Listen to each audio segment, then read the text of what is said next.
Thank you so much for showing up. Thank you for valuing yourself enough to just get a little bit more training on how you can improve your self-esteem. The content that I share with you today is very valuable and helpful if you do it. That's the key about anything. You must do it yourself for it to be effective. So first we need to identify what causes self-esteem issues. Because if we don't understand what causes it, then it's kind of difficult to know what to do to combat it, to change it, to make changes in our life that are going to help us in the future. One of the first things that our self-esteem gets a hit is in our childhood. When we are going through life, and it starts, sometimes unfortunately it starts even at a very young age. I've talked to kids who are 3-4 years old who just think that they're worthless. And that's because of their upbringing. As parents, it is crucial and vital that we learn to love and support our children. They need to know that there's a safety when they come home. They need to know that this is a place that they're going to be cared for, encouraged, supported, and that they are going to be empowered. But unfortunately, a lot of times, kids will come home and they'll be like, "Hey, look at my picture." And I'm just as guilty. I look at it and I go, "Oh, nice. What is it?" When we instantly start attacking, even what seems like we're not attacking, when we instantly start attacking, the child then says, "Oh, this obviously must not be good. Because dad didn't think so, mom didn't think so, brother or sister." And sometimes mom and dad can be phenomenal. It'll be like, "That is so awesome. Oh, look at all the colors you used. That's amazing. Tell me about it. What were you thinking when you did that?" But then the siblings come home and they can be brutal. They can be absolutely brutal. And you look at it and go, "That's ugly. What is that? Oh, dude, that's a mess." That right there was like a chink in the armor. It just took out a piece of that armor that child had developed. And so even as a parent, if you are the best and most phenomenal parent in the world, your children could still suffer from self-esteem issues because of experiences they get from their siblings. So another way is those who are married. They, especially for women look to their husband, to their children, to gain self-esteem. They look to others to find that self-esteem that they were so desirous, that they want to be loved, that they want to be liked, they want to be cared for.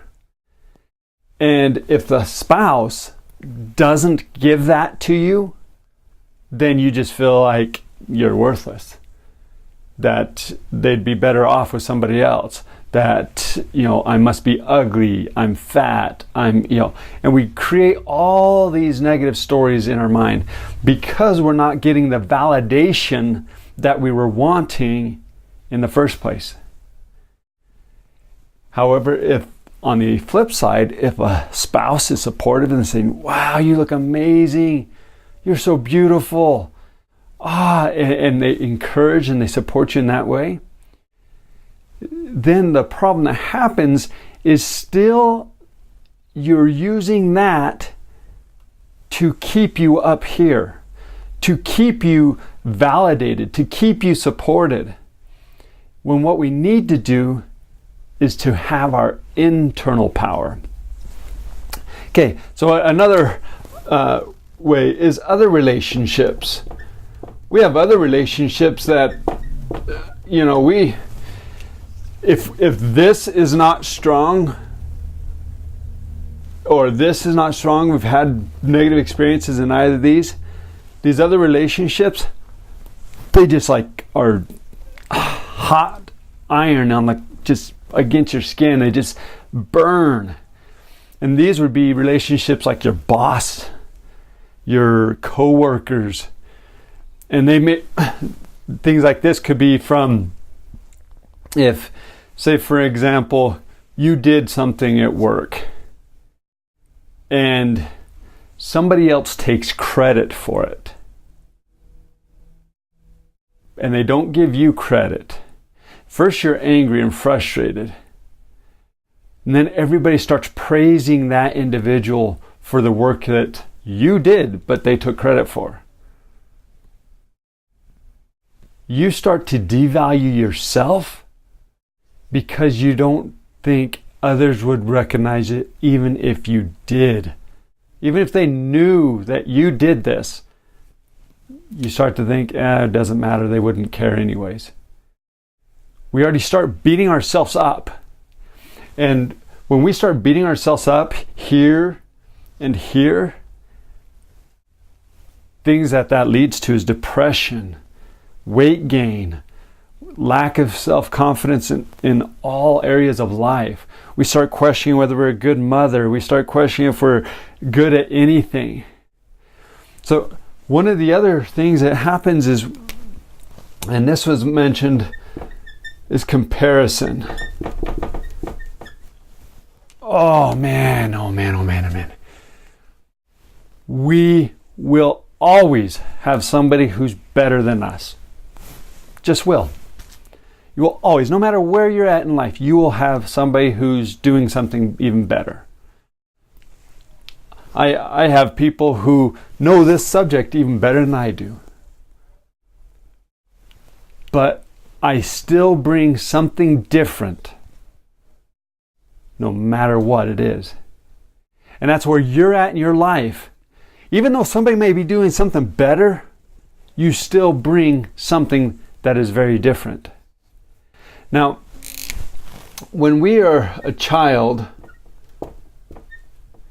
and here's us right here. This is you. This is your parent. At the age of 3 years old, by age of 3, you have already started developing your self-esteem. You started to recognize if you are talented, if you're smart. Now, you may not recognize these words, but you are already starting to develop it at such a young age. So now I need you to look at your past.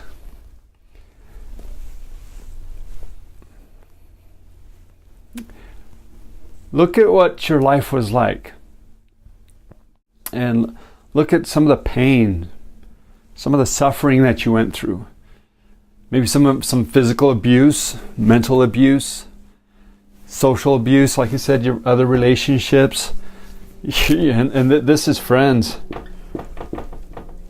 Friends who we think we are joking around when we make a sarcastic comment. Whoa, that was really smart. That is a cut. That is a cut. And these things have been happening to you in different forms throughout your life. Where your spouse may one day just be all supportive and all caring and all kind and loving and everything, to where they say one thing that was cutting. And it hurts. It hurts so bad. It like cuts. And your spouse doesn't realize that it hurts so bad, but it does. And you never tell. You don't have that open of a communication, so you don't tell them. And it just keeps festering and festering. And then somebody else says something that's kind of similar to what your spouse may have said, or a coworker or a friend or any of your relationships, something that's kind of similar, it's close. Then what happens is you start to think, they must be right. I am not worth this. I'm not worth anything. Why am I even here? We start questioning our value. We start questioning all of our talents, all of our skills. We start questioning our whole past, even if it was phenomenal. Even if you've gotten the Pulitzer Prize, we still start questioning it. If people were really aware of who I was, then they wouldn't do that. They wouldn't vote for me. They wouldn't give, we start questioning all these things and making up all these lies, all the excuses. Well, that moves us to the next thing we want to move on to here is, so now that we know this, what are some of the effects that are caused from it? Well, for one, we already know it just tears us down. We feel shame. And shame is instead of learning a lesson from it, we say, I am worthless. I am no good. I am not smart. We start tearing ourselves up. And this is what lack of self-esteem does, is it really starts to tear us up.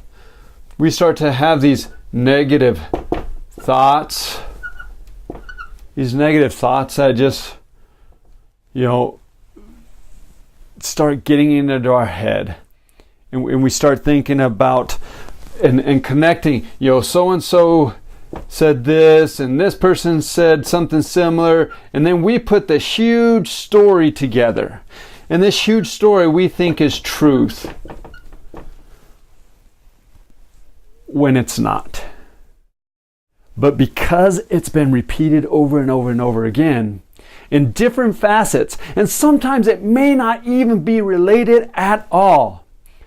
You may have somebody who says something over here that you tie to something on this opposite end. And they don't relate at all. But because of our own stories that we start putting together and how our brain starts to put it together, we create what we think is the truth. That we're worthless, that we have no value, we have no purpose, that I'm ugly, that I'm fat, that we start creating all of this story that is not true. And it's based on some things that seem to be true. Maybe you did forget to do something, but that doesn't make you forgetful. You just forgot something. Maybe you did lose something, but that doesn't define you as somebody who loses everything. You need to define you. Don't allow the world to define you. The world is messed up. We already can see that. It's messed up. And when you have a messed up place or something trying to fix somebody else, and it's based upon messed up truths, it will never happen. The messed up mentality stays the same. We start to agree with, I'm not like this Hollywood actor or actress, so therefore I'm less. No, you're not less. You are beautiful. You are amazing. You are talented. You are gifted.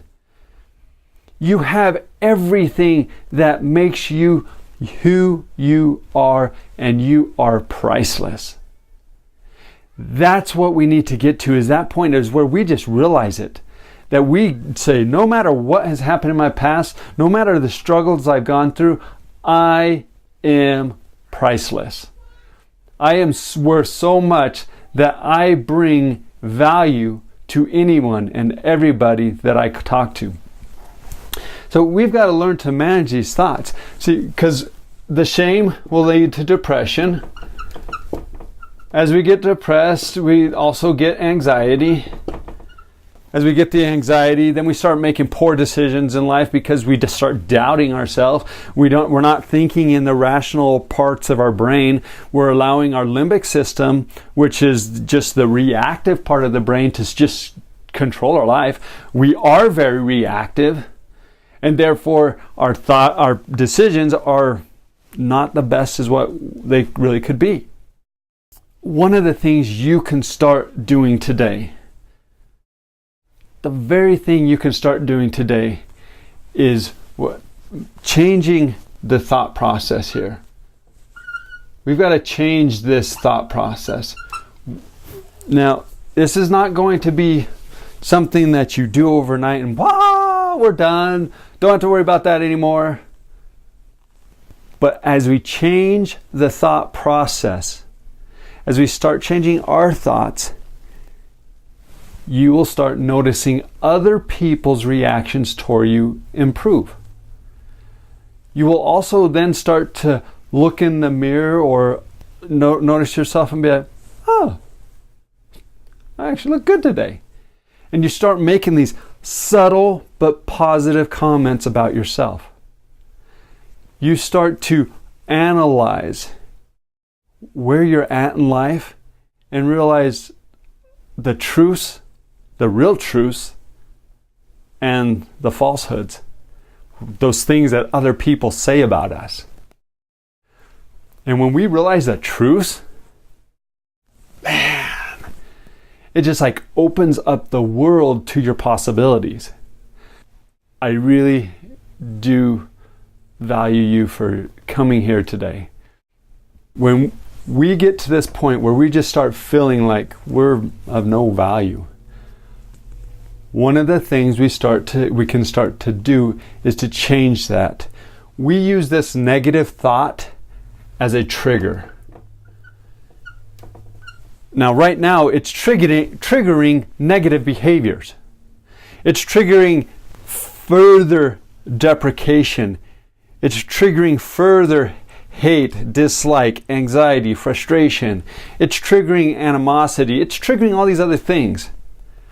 What we want to start doing, though, is take this as a trigger, but trigger for the positive. We can take, and when we get a negative thought, just change it a little bit. So for instance, if that thought is, I am fat, or I am a loser, or whatever it is, we just start to change that process, that thought process here. So now it says, instead of I am fat, say, I love myself for who I am. And we just remove that part right there. Now, I know at first we say, well, but I don't love myself. That is part of the process. We have to change that thinking so that it will become true. Because this is the truth, is that if we started looking deep at who we really are and realize how phenomenal you really are, how fantastic you really are, then you realize that you do love yourself. Then you'll be walking around like, I'm great. And when you are walking outside with a smile on your face, joy in your heart, happy and excited and motivated to go about life, it changes everything. So, you may be thinking, like I said, that, I can't even say that. Then let's even go a little bit slower then. Let's narrow it down even a little bit more. And instead of, I love myself for who I am, just start saying, I am going to try to love myself for who I am. Take it back to a point where it just is a little step. You could even take it back as far as, Tony says I have value, so I'm going to trust Tony. It's that simple. Believe in me and believing in you. Believe in me saying that I think you're amazing. So start there. If this is too much that you can't say, I love myself for who I am, step back just a little bit further. And then say, Tony. Or you can put anybody who cares, loves, and supports you. It could be a family member, a friend, a coworker, your children, whoever it is that love, cares, and supports you. And it says, Tony believes in me. And I'm going to trust Tony right now. Now I understand that this is still giving trust in somebody else. This is not internalizing it, but there's a process in flipping it so that you will internalize it. Because then eventually we'll just take Tony out of it. Instead of Tony trusts and believes in me, now it just says I trust and believe in me. And then we start internalizing it more and more and more. Tony is no longer part of the equation. He helps support it, but I don't rely on him anymore. I don't rely on a friend, a family, a coworker. I don't rely on anybody else but me. And when we start to rely on ourselves and realize how powerful and amazing we are, that's when the world will open up. And instead of it being Tony believes I believe I am amazing. I believe I am talented. And we just start that transitioning. So I've got a challenge for you. I know it's a big one for some of you, but it's really not that hard. It's simple to do, and all you do is you create a declaration. And then you fill it out where it's positive. But for me, I'm going to say, I am smart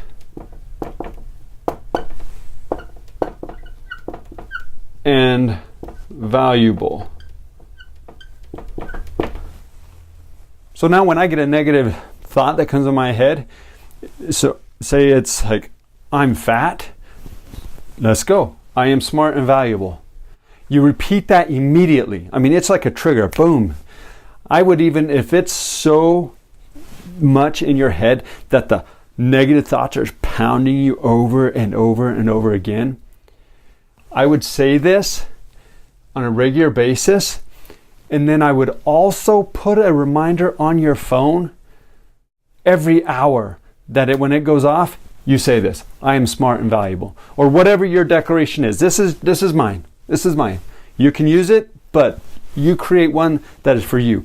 And like I said, build it on some of the truth that we already have told you. You are priceless. I know you don't think that. That's why you're here, is because I'm trying to build some self-esteem here. Just a little bit at a time will really change your life. So you create your declaration and post it below, or wherever you're seeing this at. Post it below your declaration.